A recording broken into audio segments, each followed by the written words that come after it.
여러분은 한 번쯤은 지금 내가 하는 행동이나 생각에 대해 깊이 고민해 보신 적이 있으신가요?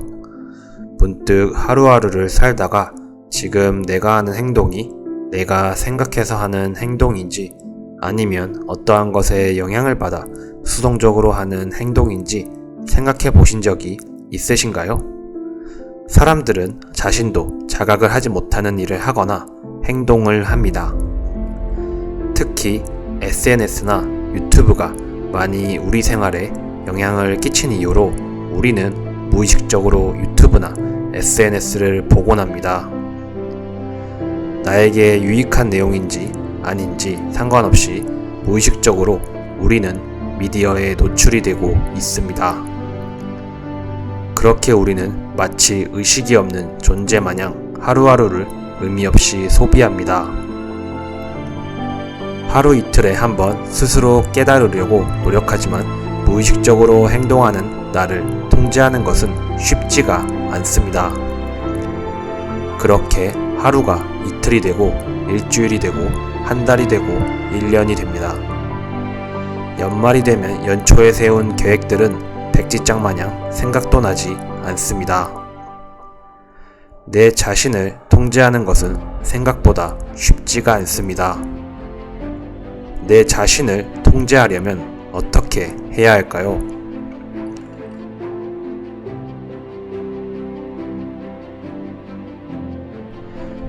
세상에는 두 부류의 사람들이 존재합니다. 내 스스로를 통제하여 지배하는 사람과 그렇지 않고 무의식적으로 살아가는 사람입니다. 깨어있는 사람은 자기 통제의 위대함을 잘 알고 있습니다. 자신에게 어떤 정보가 유익한지를 잘 판단하고 습득하며 하루하루를 자기 자신을 통제합니다. 그들은 자신을 지배하는 방법을 잘 알고 있습니다. 하지만 대부분의 사람들은 그저 세상이 흘러가는 대로 살아갑니다. 세상은 우리 스스로를 통제하지 못하게 방해합니다. 현대사회에서 사람들이 게임이나 유튜브의 나쁜 영향에 대해 경고를 하지만 사실 우리는 꾸준히 무언가에 지배되어 우리 스스로를 돌아보지 못했습니다. 처음 TV가 나왔을 때도 사람을 바보로 만든다 하여 바보상자라고 불렸습니다. 우리 주위를 돌아보면 우리 스스로를 통제하기 못하게 방해하는 것들이 정말 많이 있습니다.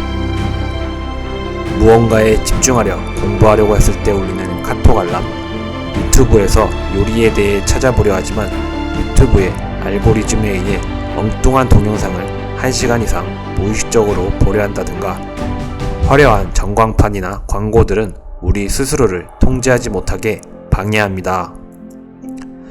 우리 스스로를 통제하기 위해선 첫 번째로 나에 대해 내가 확실히 잘 알아야 합니다. 유튜브에는 다양한 방법의 동기부여 영상들이 많이 있습니다.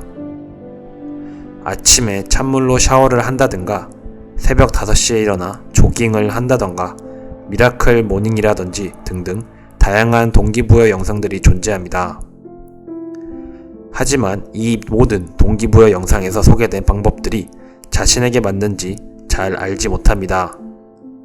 어떤 분들은 아침에 찬물로 5일간 샤워하니 오히려 샤워하는 게 두려워졌다고 합니다.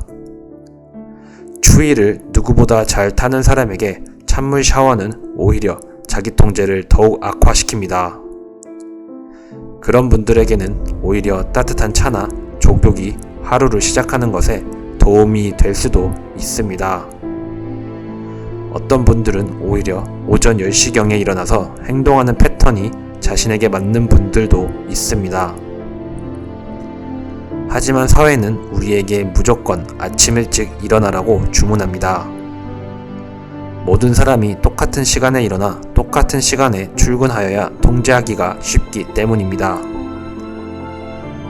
그렇게 맞지 않는 시간에 억지로 끼워진 나사처럼 일하다가 주말에는 대부분의 시간을 잠이나 유튜브에 시간을 보냅니다.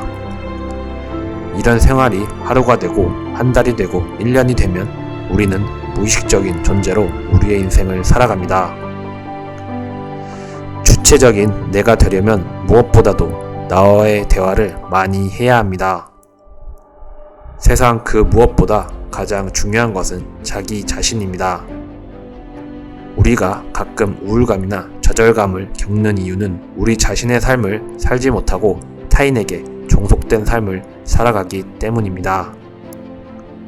친구나 가족에게 의존하여 살아가는 삶에 대한 부작용은 생각보다 큽니다. 친구나 가족은 내가 아니기 때문이지요. 그 누구도 나를 나로서 봐주지 못합니다. 내 자신을 통제하고 보호하는 사람은 바로 내 자신입니다. 그런 내 자신을 내 스스로가 보호하지 못하면 우리는 우리의 삶을 제대로 그릴 수 없습니다. 일단 나와의 대화를 충분히 나누고 나면 두 번째로는 자신만의 루틴을 만드는 것이 중요합니다. 그 누구의 자기통제 방법이 아니라 나만의 자기통제 루틴을 만들어야 합니다. 개개인은 모두 다 다른 성격과 가치관을 가지고 있습니다.